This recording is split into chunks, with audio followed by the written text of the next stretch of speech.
The Shack is back. Greetings, Koopalings, and welcome back to Nintendo Shack, your weekly dose of Nintendo goodness. I am your host. My name is Donnie, and I'm joined here every week on the PSVG Podcast Network with my girl, Caro. What's happening?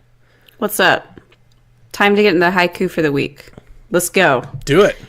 This weekly haiku goes out to Josh Borboni, our own Josh. AKA Bonesaw. We call him Bonesaw for some reason. So, does Josh saw bones, or is there really a saw that's called a bonesaw? Answer my question. I don't know. It's from Spider-Man. See, I don't do Marvel, and I don't do comics. No, not the Marvel one. I mean, there's multiple movies. It's from the non-Marvel movies with Tobey Maguire. Okay, I did watch those as a child. When I say child, like I was in middle school when they came out. Yeah. I think it's the first one. I'm not the source on this, but I think it's the first one. He goes to fight like in a cage match, and he is put in the cage against Macho Man Randy Savage, whose nickname in the movie is Bonesaw. Oh, okay. Bonesaw is ready. It's a thing. Oh man, I miss Macho. Is that where he goes and then his uncle gets killed? Yeah. Okay. I remember like all that dressed up like in his dumb outfit and all that. Yeah. That's it. That's where it comes from. Cool stuff. Thank you to all of our other patrons as well. Absolutely. Over there at patreon.com/PSVG, where Caroline has been at work for a couple weeks on our mail list rewards, which are about to go out soon. Should be finished this weekend. So if you've never thought to give us any support over there at patreon.com, remember, $1 gets you into the PSVG patron giveaway every month. Sean Capri was our most recent winner. He elected to take the Game Pass out of the box. That means that the sweet, fancy PSVG polo shirt rolls into May as still an option. Who doesn't want that? He didn't want it. He wanted the Game Pass. It hurts a little that he just was like, I don't want a shirt with you guys, so that hurts a little. But at the same time, I can't fault anybody for not wanting 6 free months of Game Pass. Yeah. They're giving away, what's $60 worth. No. What's the game? It's twice that, but what's the, what's the Nintendo Switch game? The Advance Wars game. War Groove. There you go. That's what I needed. They're putting that in Game Pass next week. Mm-hmm. I'm telling you, I swear to you, I tweeted this. Microsoft just watches Nintendo of America, and every Nindy presentation they get, they go, that's what we're going to put in Game Pass. Somebody get on the phone with those guys. Who makes the War Groove game? Let's get that in Game Pass. Yep. What's the Switch getting? Saints Row? Game Pass today. Put it in Game Pass. I mean, it's like they do that all the time. So anyway, back to the Patreon. Patreon.com/PSVG. $1 gets you into the giveaway. $1 gets you the exclusive DLC podcast, which will be coming this weekend, I believe, from Kevin and maybe me and Kevin's time. What? Josh. How do you get on both? I mean, I can do whatever I want, right? That's the benefit. Actually, I think there's just a lot of scheduling things going on. So I'm the evergreen. I'm there if needed. If there's a spot that needs to fill, I will fill it. And then the other reward is if you join us at the mailing list level. We have mailing list items coming out soon. We're going to celebrate for E3.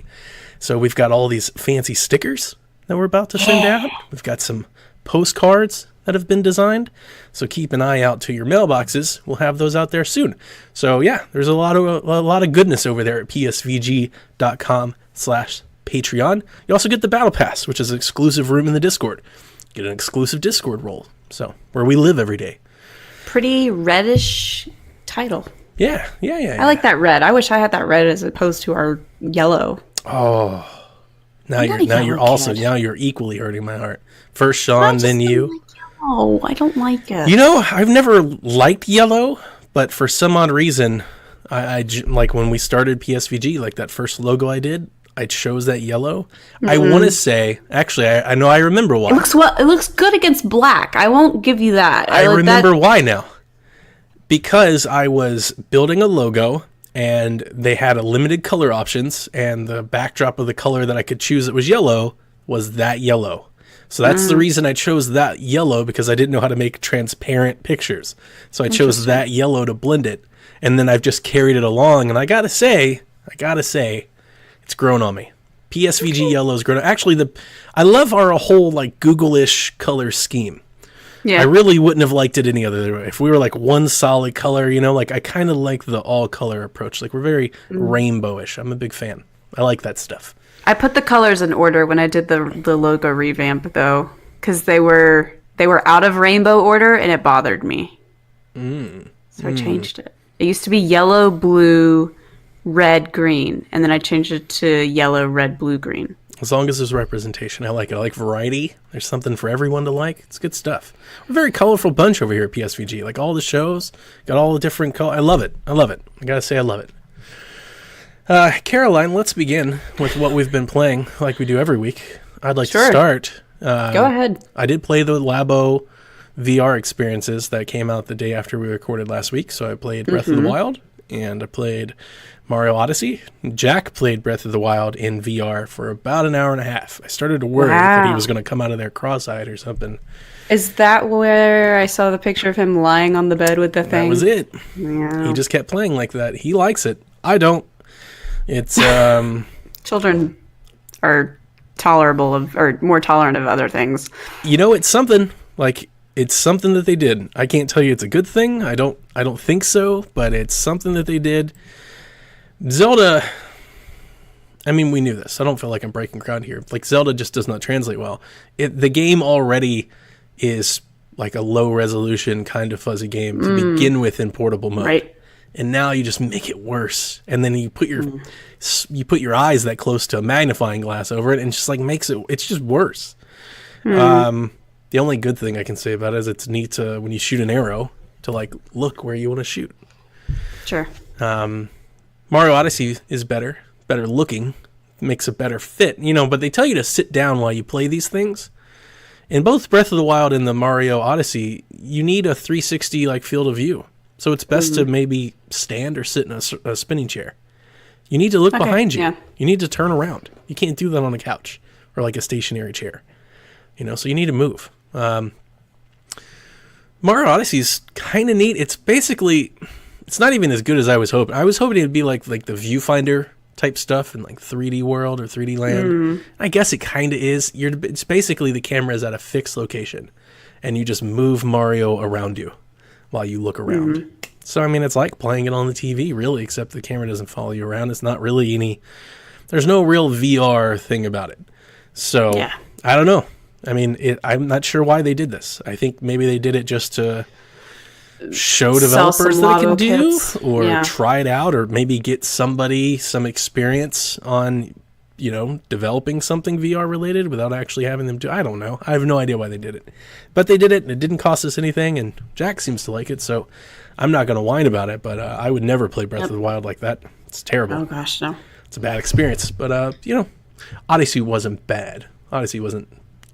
I guess there's some. I was hoping the Odyssey levels were going to be kind of designed for that, and I didn't feel that. I only played like the first two, but they felt like just playing Odyssey again. It's like I'm playing Odyssey again, but now the camera doesn't move. I was hoping that they're going to be like, I don't know, muzzle puzzles or like blocks, like moves, something from the VR aspect that would add to it, and there's not. So it's just a little let down. It's a shame. Womp womp.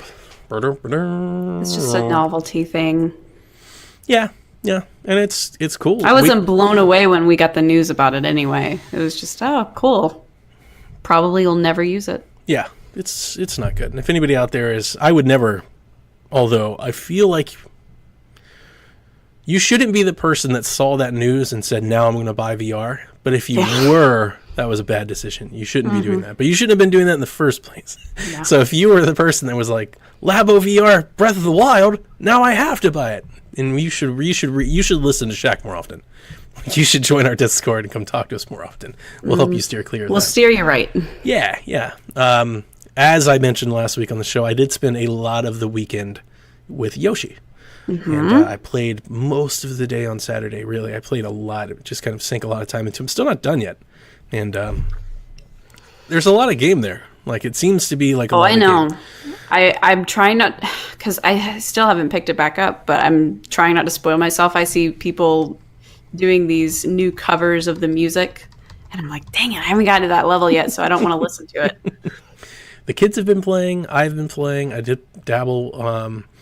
We traded the controller a few times. I did finally reach the world where the Halloween level is. By far my favorite level so far. Oh, see, I haven't gotten there yet, and Halloween level's like, good. Really excited. I have a shy guy with a scythe who like chases you. He like swings down. He's on a rope, so it looks like a puppet, like a marionette, and he's just like chopping. We had a similar world in Whirly World, though, didn't we? Where there was the ghosts and the sheets would go by and things would be there. Yeah. Mm-hmm. I'm looking up to see where I am. I should have done this before we joined, but it's been a long day for me. For reference, I'm still in the desert area with like the little buffalo. I got a long way back. Gym, I want to say. So I'm... Oh, wow. I've only gotten the first. More than halfway through. Okay. Yeah, I'm more than halfway through. It's a good game. I don't really know what else to say about it. I mean, it looks amazing. It's really good. I think it's very clever. There's a lot of really... I'm surprised at some of either the mini games or not mini. It's not like Mario Party, but like the little mini activities that you do in a level. And then some of the platforming and some of the design of the levels, I'm always like a little cleverly just surprised. I'm like, oh, that's witty. That's neat that, know, that this level has this kind of mechanic, this type of thing. I didn't realize that they could hide something here. Like that type of stuff. I don't know. Like, what are we going to say about a 2D platformer anymore? There's so many of them.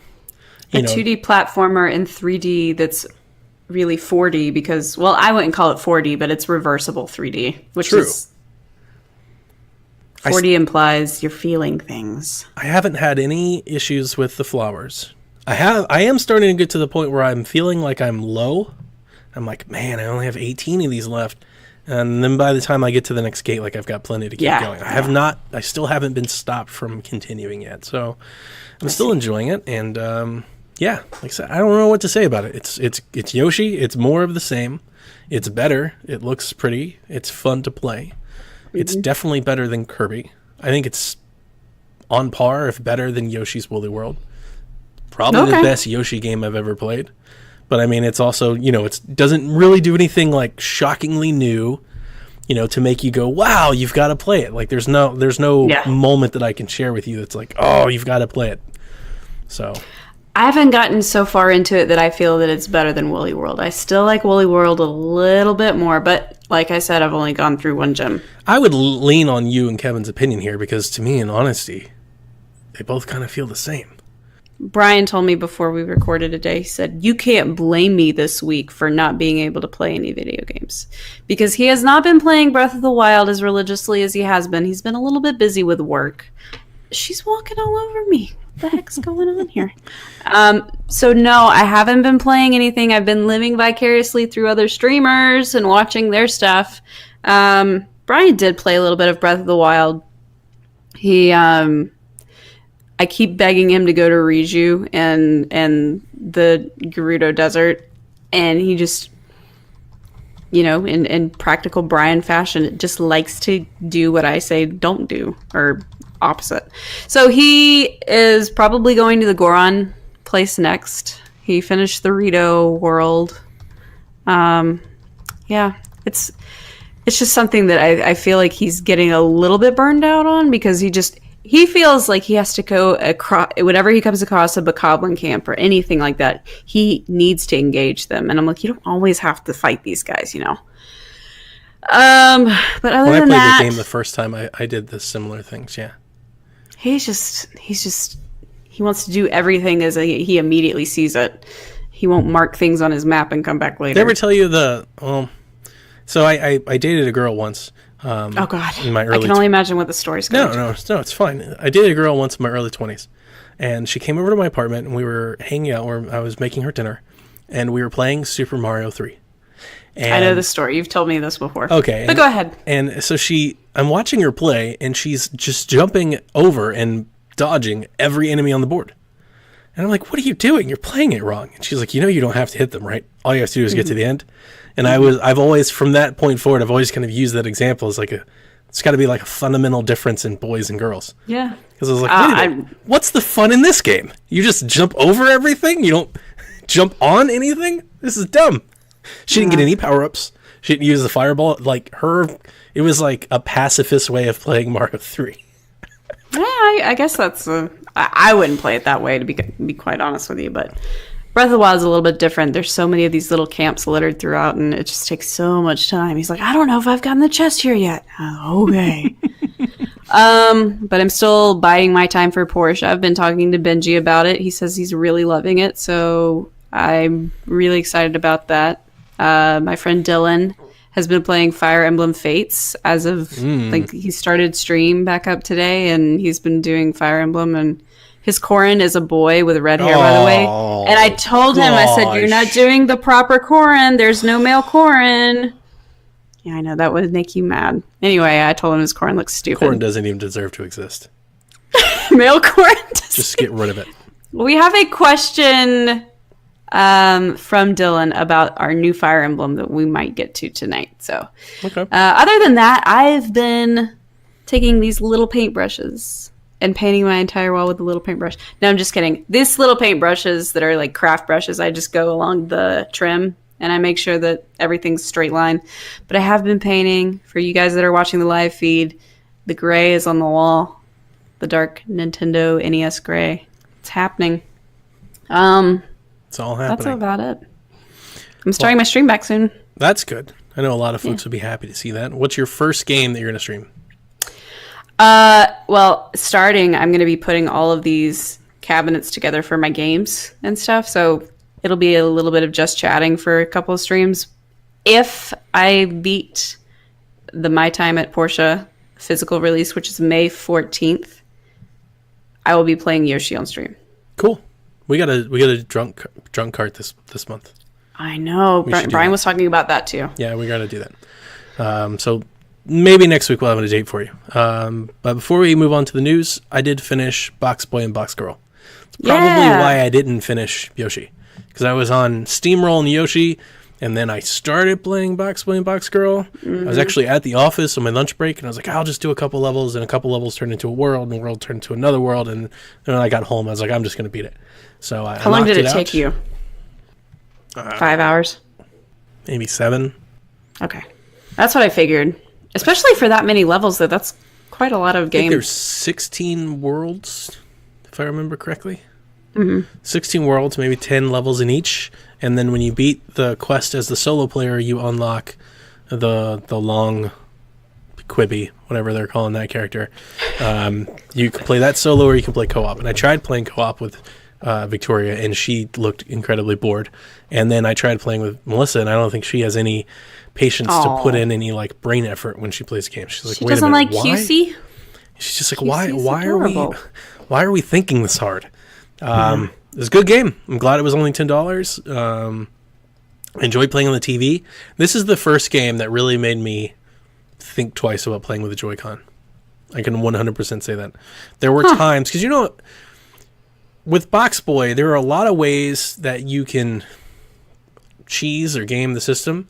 You know, because to get all of your rewards and everything, you have to complete the level using a limited number of boxes. Right. So there's a lot of ways, like if you're smart about that, you can kind of use like a half a box. You can put your box on the edge of another box, or you can kind of jump and throw it a little bit further than you could normally throw it, you know?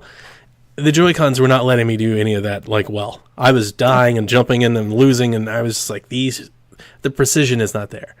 You know, they're really not. And that's probably the first game where I really, truly wanted it.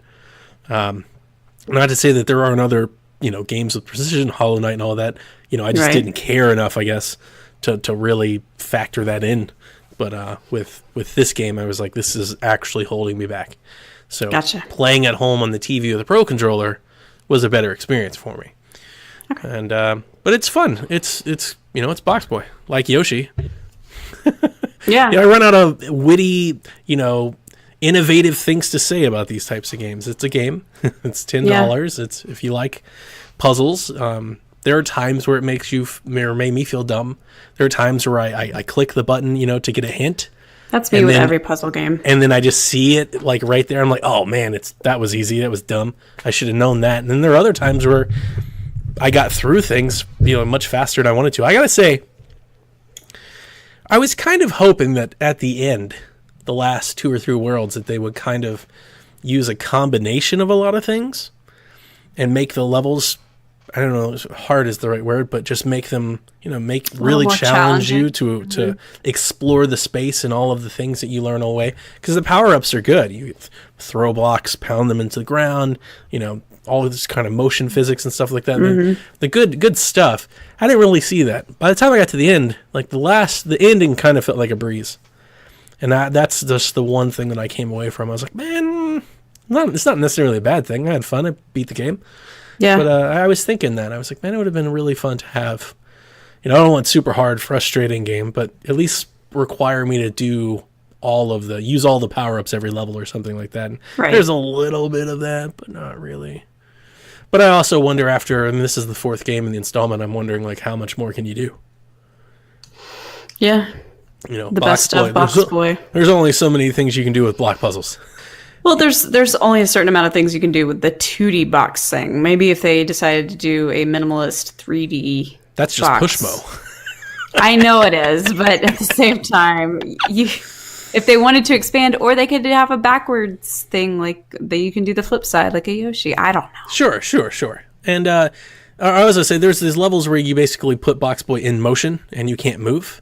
So, you're sliding around. The whole thing is to basically use your boxes to push you into certain areas. Like those Zelda block puzzles where you've got to throw the block against the other block to stop it, to throw it to the next one. So, yeah, there's a lot of that. Like Mario Rabbids had a lot of that stuff in there. There's a whole world dedicated to that. So if you didn't like that, there's a world in there. There's 10 levels or so in there. But it's good stuff. I enjoyed it. I'm glad it came. And I beat the solo, and I don't know if I'll beat the long one. And I doubt I'll find anybody to play co-op with. But $10, can't go wrong. Good solid game. Looks beautiful. I like all the minimalist color stuff that it does. It's cool. It does very minimalist color. Unfortunately, the last world is all kinds of color, the purple and green. And right, I levels it up, but really missed opportunity to incorporate amiibo. I was talking with Chris about that in the Discord. There's really no amiibo integration at all, and the customization is probably better than it's ever been. But it works off the same mechanic that Yoshi does. So you turn your medals into a little gumball machine. You spin it, and it just gives you something randomly. I see. Like, let me scan some amiibo. Like on 3DS. They had amiibo compatibility with the Boxboy 3 because they made the Boxboy amiibo. You could do like Kirby, and he'd be pink Boxboy and things like that. And this one, I did all kinds of stuff. I had a zombie Boxboy, I had backwards cap, I had a monocle, and I had tongue out. And like you can do your mouth, your eyes, your hat, and then the body. The monocle would be so cute. Oh my god! Yeah, I made some incredibly awesome looking Boxboys, but it would have been fun to splash a little Nintendo in there somewhere.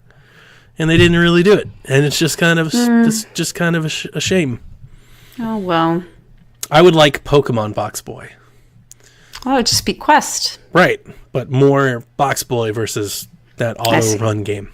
That would have been fun, or at least that would have been some cool, costumes or something to done if you could have done Boxboy Pikachu. That would have been sweet. Yep. Anyway, let's get on with the news. I'll start. As we mentioned in our show last week, Nintendo did have their annual investors meeting. The Prez did come out and provide us with all kinds of great factoids about the Switch sales and game sales. And look, I'm going to summarize it. They sold a lot of stuff, right? They sold tons of games. They have a very high attach rate. They've made a lot of money. Nintendo's doing great. Best year that they've done since 2009, pretty sure they said. Mm-hmm. So best year in 10 years. So they're doing fantastic. Yep. Some noteworthy things. Almost 10 million Nintendo Switch Online subscribers. That's quite a lot. That's a third of the users. It's a third of active consoles. You got to think Nintendo's got to be really happy with that. Yeah, kiddos are not gonna, particularly like young children, are not gonna want it or need it.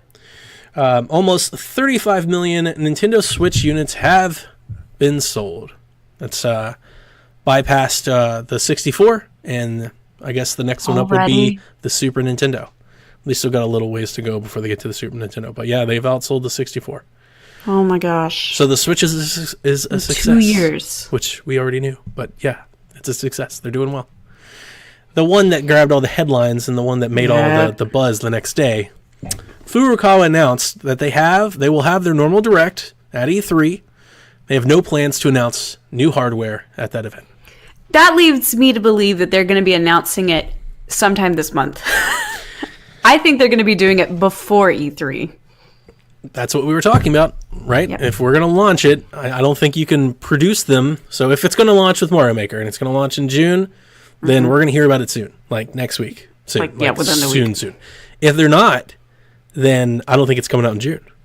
I think it's coming out in the fall. Which would be interesting, because why wouldn't they take the opportunity to announce at E3? Speaking of E3, so the week after next is PSVG pre-E3 week. So the way we've done this in the past, so PSVG has been going on for 3 or 4 years now. So typically what we do is we all rotate through the PSVG podcast. So I have like Nintendo week, PlayStation week, Xbox week, and third-party week. So I talked to Kevin, and instead of doing that, I think this year, I don't even think, this is what we're going to do this year. That week is going to be E3 week on the PSVG podcast network. So we're going to do a E3 theme show. PSXP, Bored with Video Games, PSVG Prime, Empire is going to drop that week. We're going to do everything. Stadia is going to drop that week. Everything is going to be E3 related. So if you've got questions, you want to hear predictions, you want to talk about the future, you want to game up some rumors, that's when we're going to do it. So we're saving everything for then. So I just want to get that out of the way. So yeah, no mini Switch at E3. So maybe it's there before E3. I would have loved it if he said that and it came out the next day. Yeah. Within the next 2 weeks, I would have loved it if he said something. Like that afternoon, they dropped a YouTube trailer. I mean, it would have just been amazing. He's like, we're not doing it E3 because we're doing it today. Oh, that'd be hilarious. Great. That'd be great. Do you think we're getting it in June? I've heard a lot of things that point to June, late June, early July at least, which is surprising that, you said something last week about there being production and that people are saying that they're I can't believe that it hasn't been leaked if that's the case. Then another part of me is wondering, maybe I don't know, because I'm seeing Animal Crossing at E3. Like, it has to happen, right? Animal Crossing E3. It's just for sure. That's not in question. But I'm thinking, to get people on board with this cheaper model, and those are going to be the collectible ones. Like the DSs where you have the Animal Crossing one. They're probably themes. They might bundle an Animal Crossing one with that. Now, why wouldn't they announce that at E3, which concerns me, because then that means Animal Crossing... I think Animal Crossing is still going to be a September release. But that aside, I don't know. I think that's the very Nintendo thing to do. We're not talking about it at E3, but we're going to drop a direct a week before E3. So we really didn't talk about it at E3, but we basically talked about it at E3. I've got so many thoughts. They did that for Pokemon... Yep. A week before E3 this past year. So the interesting thing about that is the Pokemon company they don't like to be included in Nintendo's. I know. They like to do their own thing. They like to have their own stage. Now, is it possible that they announce the Mini with Pokemon? But that would be weird if they launched it in June. See, ultimately, I don't think it's coming in June. What we have is the New York Times has stated that sources in production have said that it's coming. I don't think it's in manufacturing because I think it would have leaked by now. Personally. I know there's reports out there that it is, and I'm happy to be proven wrong. But if it was in manufacturing for a June launch, I think we would have seen it by now. Honestly. You're talking 60 days away from it reaching store shelves. We would have seen a box. We would have seen an advertisement. We would have seen something. A price, a SKU. We would have seen it.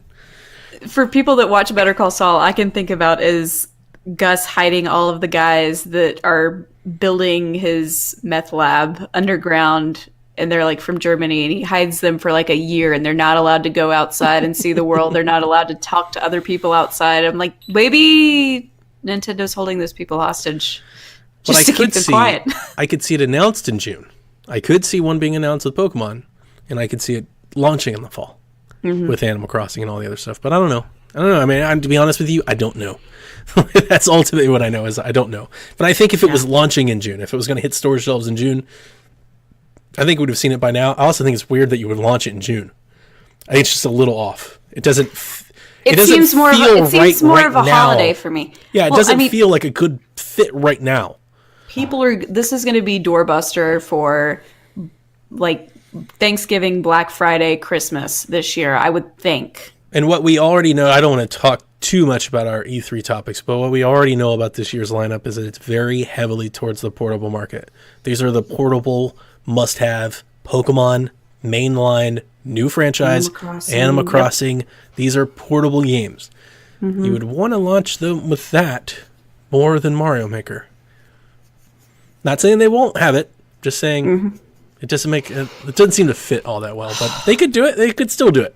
Who knows? We could come out tomorrow and they really have like the video 6 weeks up before E3 still. But that's the thing. It's like it's really fast. People don't realize it's like right around the corner. We are 6 weeks out from E3. We're 8 weeks out from Mario Maker. I mean, like stuff is coming. The engines are beginning to rev. You want to grab the next one? Yeah, man. Let's go. Hold on a second. All right.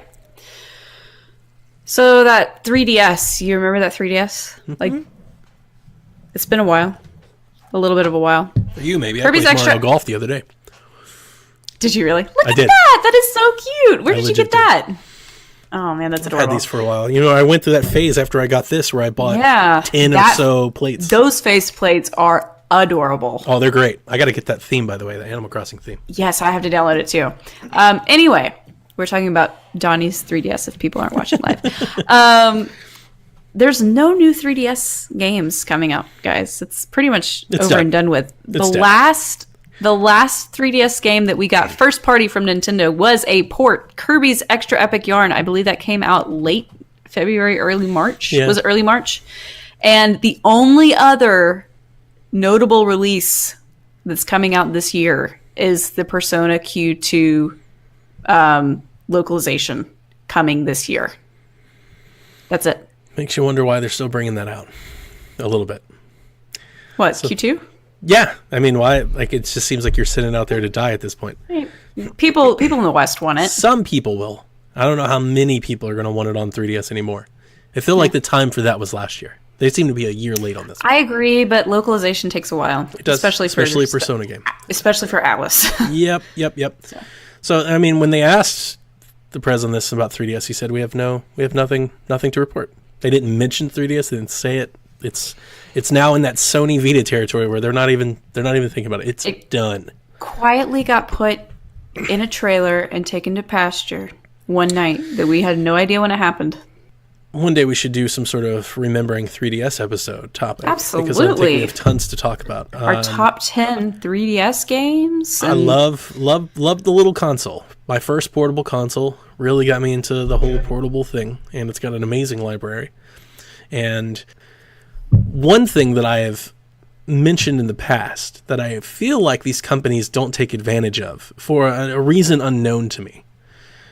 Why don't they take 3DSs that they have, load them up with games, treat them like the classic consoles, sell them with an instant library, put all the Mario and Zeldas on it, and then talked about that before. Sell that for cheap. Sell it for $100. Like, just sell them to get rid of them. No money's. I mean, some money's better than no money, right? Sure. Well, I don't like at the end of this life cycle. I don't understand why these companies don't do this. Vita, PlayStation 3, Wii U. Go out with the bang. Wii U, just put all the games on it and sell that. Why aren't you doing it? Because people would buy it. Yeah, the games would sell it. You've got all these 2DSs and these 2DS XLs and these 3DSs. Man, I'm telling you, just grab 20 games. Could you imagine the box art? Grab 20 games, Mario Golf, Animal Crossing, Fire Emblem, Zeldas, Marios, Boxboy, put them all together, put them all in the box, and sell it for $100. I agree. People will buy it for their kids. It's like the classic console. Throw the SNES games on there. You know, throw in some NES classics. Like, I'm just load that thing up with a ton of software and sell it. Keep selling it. And It's worth mentioning that 3DS actually sold well. I think it sold like 1 million units last year as a console. A ton. And the reason why they didn't say it's dead and it's gone because they're looking forward to selling another 1 million of them this fall. Because what 3DS has become is the cheap kid option. $80, you get it in some games and you sell it. But I just feel like there's an opportunity with 3DS to get people on board with a Fire Emblem. Something they may have never seen before, but you got to get them to try I recommend people try some games on the 3DS before they try. I can understand how some, especially casual gamers or new gamers, young kids would be very intimidated by a Fire Emblem or even an Animal Crossing. You got to get it in their hands first. But if you do that, you could be building a future customer. I would love a financial person to tell me why they don't do it, because I don't get it. I don't know. I would do it. But the 3DS, what a great console you have been. 2011 to 2019? RIP? Late 2011, yeah. That's almost 10 years. 10-year life cycle. 10 years. Basically 10 years. That's insane. We've got to do an episode. We have to just do an episode. Forza Street could be headed to Nintendo Switch. This comes to us from AR12 Gaming. They claim to have source codes. They claim to have source code, which they have. The pictures, it's on Thurrott and Windows Central and all these people are picking it up. Basically, they're saying that this is source code for the game, and it says Nintendo Switch device ID no fewer than 8 times in that thing. So it looks like, as somebody who codes, as somebody who looks at code, it's code. It looks like code. It's not like some made up thing. Like, it looks like code that you would expect in an API of some sort. So I don't know. I think it makes a lot of sense. We've been talking about the type of games that Microsoft could bring. They happen to have a mobile game. Do you know anything about this game at all? I know it's a racing game. It is a racing game. So I think it was called like Miami Vice or Pulse or something like that. So Microsoft made a mobile racing game. Yeah. They launched it, or they maybe baited it.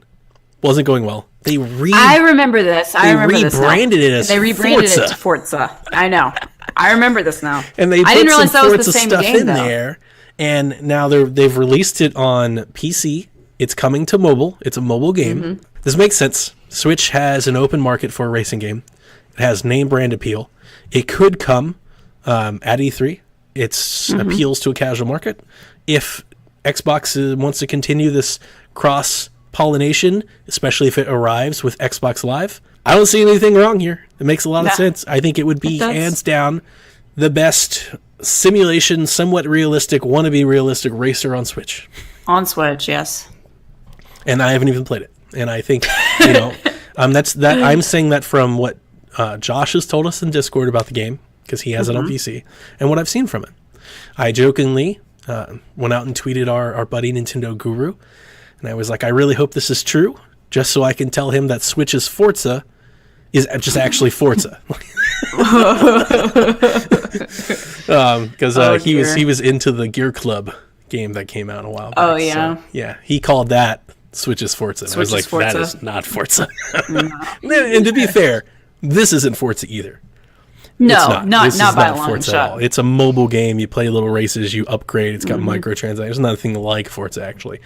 But it's very interesting. Yeah. I wonder if they'll have... If it's just a Switch thing, or it sounds like there's going to be cross between mobile and... If they're finding that code and other stuff, It would be interesting. Caroline, I've got a list of games that we can look forward to in May, but before I read them down, what games are you planning on playing in May? My Time at Portia is physically coming out on the 14th. It's already come out, but I have not picked it up. It came out on April 16th. So that's not on your list because it already came out. But that is a game that I'm definitely going to get. I have thought about Team Sonic Racing, but it's just not. It's not the same. After seeing the Sonic trailer, I don't want to give Sega any more of my money. Really? You thought it was that bad? It's not bad. I didn't mind it, but I'm also... Crapping on my childhood. I'm not a Sonic fan, so I don't really care. I'm one of those Genesis 2D side-scrolling elitists, so... It seemed like a licensed movie, Yeah, Detective Pikachu Cash got grab everything would be the word that right. Kevin could use, but yes, but this one is just. But come on, you have to think that Detective Pikachu has a big budget. The design though is just Jack didn't seem to mind. This is Paramount. Come on. All right, so Team Sonic Racing comes out on the 21st. That one you had some interest in. I lost because it was Sonic, but I lost all interest in that game when they didn't have cars and boats. I mean, I'm sorry, boats and planes. Planes and boats. Planes and boats. It's just car I remember game. you saying that. It's just car game. Why wouldn't you just play Mario Kart? Just play Mario Kart. Drunk Kart instead. We should do it the 21st. What day is that? Oh my gosh. Do it the day Team Sonic Racing comes out. I think it's a Friday. There you go. Drunk Kart night. Oh, no, it's the not. 21st. It's not. I'm sorry. It's a Tuesday. Oh, never mind. You can't be doing that on a Tuesday. Dumb. All right. I'm not paying any money for that. The Starlink DLC is out. Now, I still need to play Starlink, so I will eventually get the DLC just because I want to experience all the Star Fox stuff. Shakedown Hawaii comes out on the 7th. That is a game that I will be buying and playing. Yep. For sure. I know you guys have all been talking about it for years. The same day, Puyo Puyo Champions comes out.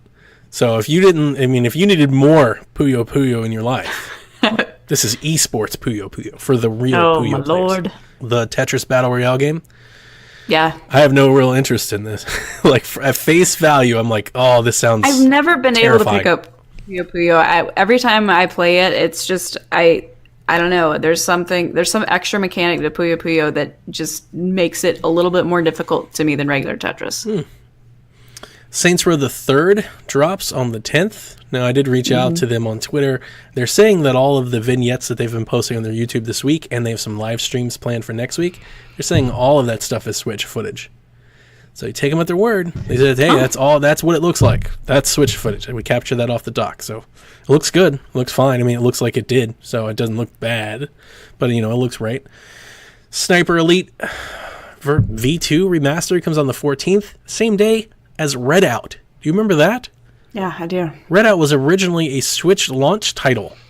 Mm-hmm. It sure was. Wow. And I haven't heard about it, and it comes out in the next 2 weeks. It's literally been 2 months and 2 years and 2 months. Bubsy, Paul's on Fire comes out on the 14th. No. I don't really know why. I don't even have a good, I am discriminatory against Bubsy. I just don't like Bubsy. I don't like games. I don't like the stuff he's in. I'm not a Bubsy fan either. I don't like the mascot. Just don't like him. Yeah, the mascot is kind of creepy to me. Now, I feel the same way about Conker, and I know that's a very, very unpopular opinion. Conker, yeah. A lot of people love Conker, but Conker to me just terrified me at that age, so I think it's just stuck with me. I do not like Bubsy. Castlevania's Anniversary Collection comes on the 16th. Are you going to get that? Thinking about getting it? It's one of those things that if I want... That one does have the 3 original Castlevanias and Super Castlevania for... It also has Kid Dracula, which has never dropped here. Oh, that's right. That's the one thing that I'm almost intrigued to buy it, but ultimately I feel like I'd pay. It's $20, right? $19.99. I don't even know if I would play Kid Dracula though. The Castlevania that you should play out of that group is Super Castlevania. Yeah, and the other ones are not. I've got Super Nintendo Classic, sure. And you've got it at your fingertips. You're smart. That's the smart thing to say. It's a smart, wise, patient approach. It's a shame that they didn't include several other games. Yeah. All the GBA games. Symphony of the Night. Symphony of the Night. There's a lot of stuff here that's not on here. Especially, they just remastered it. Resident Evil 0, Resident Evil, and Resident Evil 4 HD come out on the 20th. The collection comes on the 21st. Shaking your head no on zombie game? I don't do creepy stuff. Those are great games. Assassin's Creed 3 Remastered comes on 21st. Now, I gotta tell you, somebody who played the remastered version on Xbox, don't get this on Switch. It wasn't that great on Xbox. Can't be any good on Switch. Is this the Assassin's Creed 3? This is the Patriot one. American Revolution one? Yep. Yeah. Yep, exactly. And it was not, I did not have a super fun time. It's like a lot of load times. It is the same game made prettier. But they didn't really rework anything. There's no real quality of life improvements, really. I think Brian would like that game, though. Brian loves anything history. For the first time, I do enjoy the world. I wish they spent more time letting you enjoy it. I mean, I think a lot of people probably feel that way, but this is an Assassin's Creed from a different era. It's a very linear game, and they're all open world. Like, this is kind of them transitioning away from that. And I think that's why everybody liked 4. I would love to see them go back to the time and make a new game. That would be fantastic. What was 4?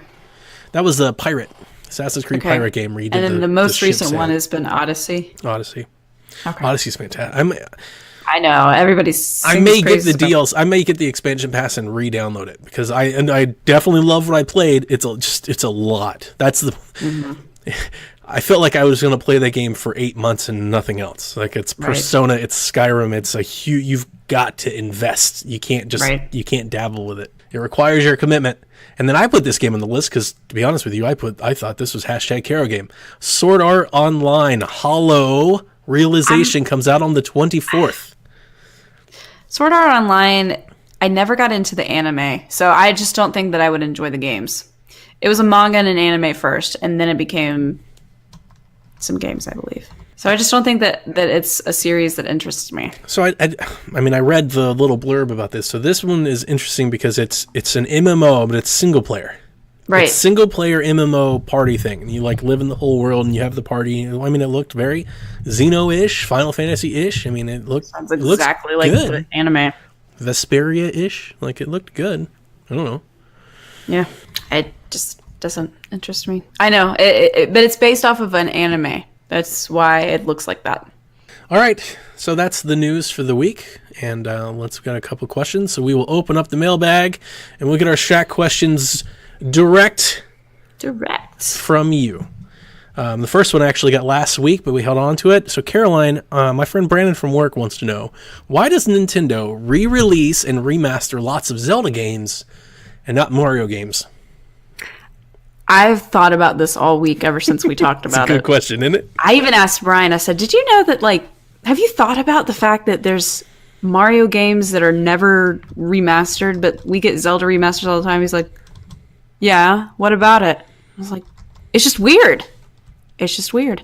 I originally said maybe Aonuma is more willing to let his stuff be... When did Aonuma take over Zelda stuff? Because Miyamoto was doing it in the beginning pretty much single-handedly. That's a really good question that I feel like I should know. I want to say Twilight Princess. That's what I was thinking. I was thinking definitely, because I know Miyamoto had a hand in Twilight Princess. He shows up on the E3 stage in 2004. Miyamoto had a heavy hand in Ocarina, right? Like, I don't think he was back then. Maybe need a fact check on that. I'm not exactly sure. But yeah, that shoots holes in my theory of Aonuma is more willing because Miyamoto had more hands in Ocarina and Majora's and Link's Awakening than we did, or Aonuma did to this day. No, he's director, Ocarina of Time. Who? So I'm off. Eiji Aonuma. Really? Yep, director of Ocarina of Time, Majora's Mask, Wind Waker, everything since Ocarina of Time. He did. All right, he started with NES Tournament Golf. He did a couple sports games, and then somehow got put on Zelda. Well, what about Link's Awakening then? Can you consider A Link Between Worlds a remake? I would. It's new and it's different, but it's the same. It is the same, but at the same time, it's also it comes after. No, I'm with you. I mean, it's not a one-for-one remake. Sure, I see. So, like, the definition remake doesn't sit, but I understand if you were trying to say, is it a new game or a remake, I would lean more to remake because it's the same. It's just, like a different story, a couple different characters, a couple new lyrics, a new mechanic, but it basically is the same.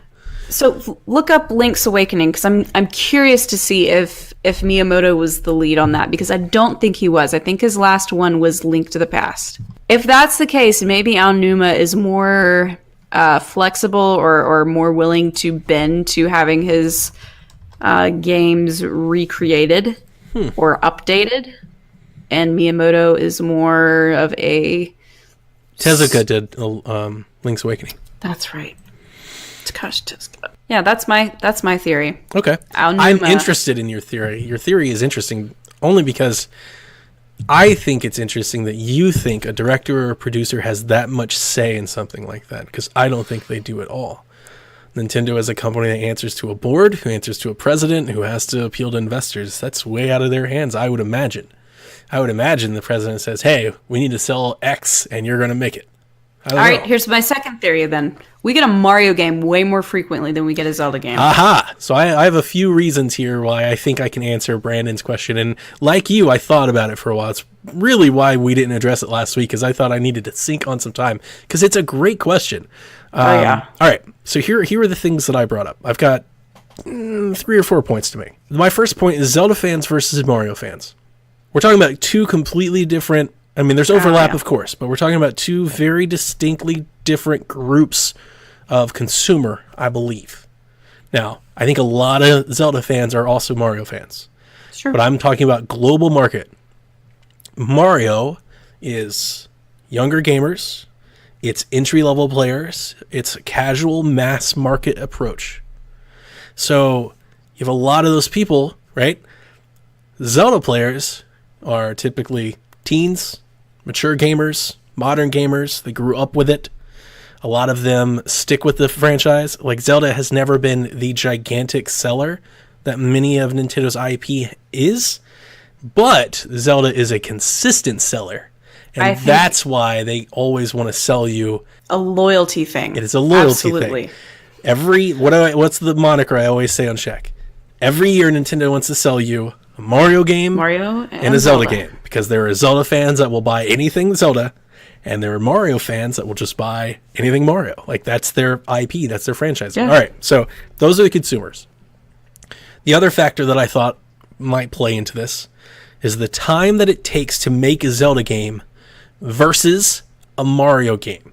Mm-hmm. This factor proves more true when you factor in how many spin-offs and side shoots Mario gets.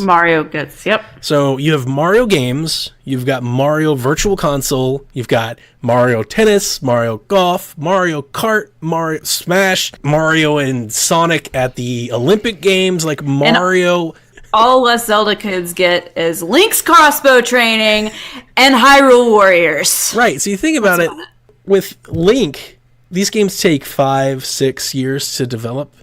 Yes. But with Mario... You get something with Mario every year.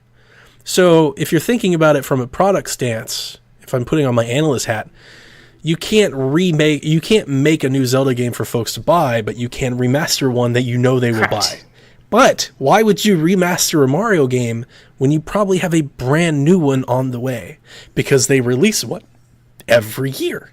I mean, typically, there's a new Mario game every year. Whether it's big or small, Mario is a featured character in a video game release every year. Absolutely. Plus, if you look at Mario's sales numbers, well, there's a few things you have to actually if you look at Mario's sales numbers, because one, there's some skews. All of the old ones, because of the amount of times they've been re-released and made on a virtual console, the numbers are astronomical. Like Super Mario World has sold like 50 million copies, right? Right. Throw that out. Even though that's a part of this, right? They can always just put that up. That's perfect. Why would you need to remake it? It's perfect the way it is. Basically throw anything the Wii had out, because it sold so many units, like all the numbers don't make any sense. Oh, yeah. If you look at the other 3D Marios, outside of those, so Galaxy, Sunshine, 3D World, 3D Land, Odyssey, even though Odyssey is kind of standout, New Super Mario Bros., Super Bros. U, Odyssey is like the best performing one of the bunch, and that's saying a lot. Odyssey is like 14 million, where a lot of them are 5-6 million. And if you look at the ones that were re-released, like Super Mario Bros. U, that was re-released for Switch, I mean, I know it's newer, but it didn't set the world on fire either. Right. Whereas you released Wind Waker HD, 10 million people buy it. Because those are the same 10 million people that buy everything you put Zelda on the front. Yes. There's a loyal customer there. Like, you know what you're getting in return from that. I mean, like, I don't know what it is about us, but anything with the red Z is just like gold. It might as well be gold.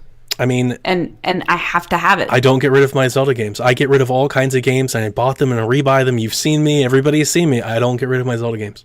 I didn't have a Wii U for a year and a half, and I still had a copy of Wind Waker. I have more Zelda stuff than anything else. Yeah. You hear about how big I am into Animal Crossing. Tenfold that for Zelda. Like, tenfold. Yeah. So while I do think there would be a market to do an HD version of Sunshine and sell it, I question how big that market really truly is. And then if the effort's worth it, because we have Mario Maker, we had Mario Bros. U Deluxe, we had Odyssey. There will be another Mario game next year. They can do Mario Golf, and then they can do... That's another thing.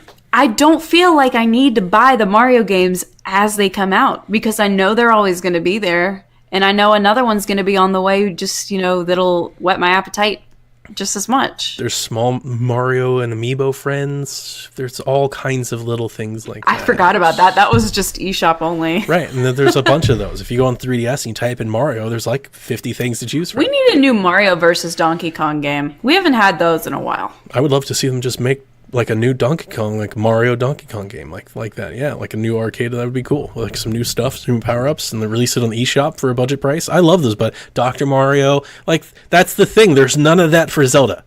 They're spin-off franchises, but they're still Zelda games. Like, they're marketed and released in time, in window, as Zelda games.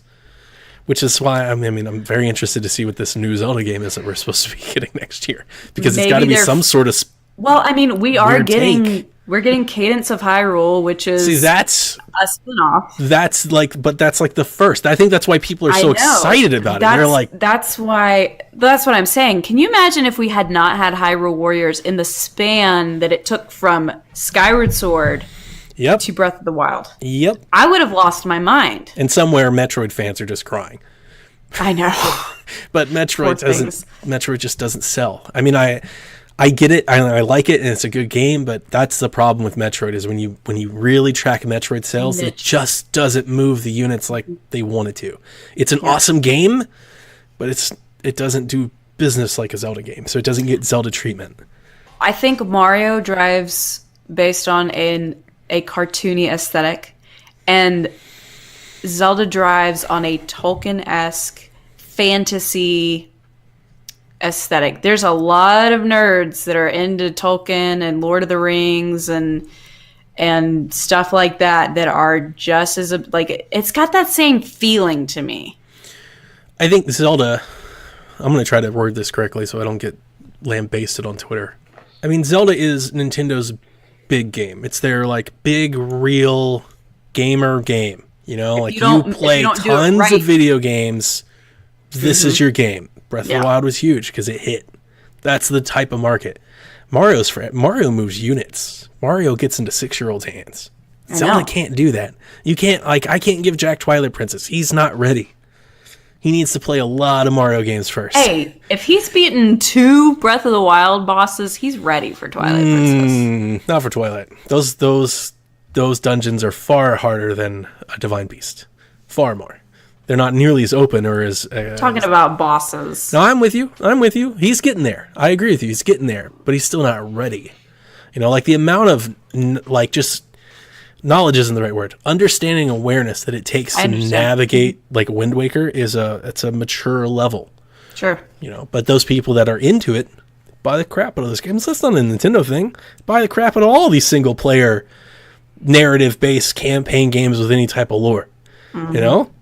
All of it. So, yeah, that was... Anyway, long story short, getting back to the question, that's my only response. Because I do think if they remade a couple, they could take a few of the Mario legacy. I would totally buy Galaxy HD in a heartbeat. I would buy Super Mario Sunshine HD. I think give it the bloom effect from Wind Waker HD. It would be very pretty. I don't know how much I want to go back and replay that game. People knock it. They don't like it, and they thought that it was a little too difficult to play. I didn't think it was Pachinko machine. I don't. Super Mario 64, I would play, but they remade it.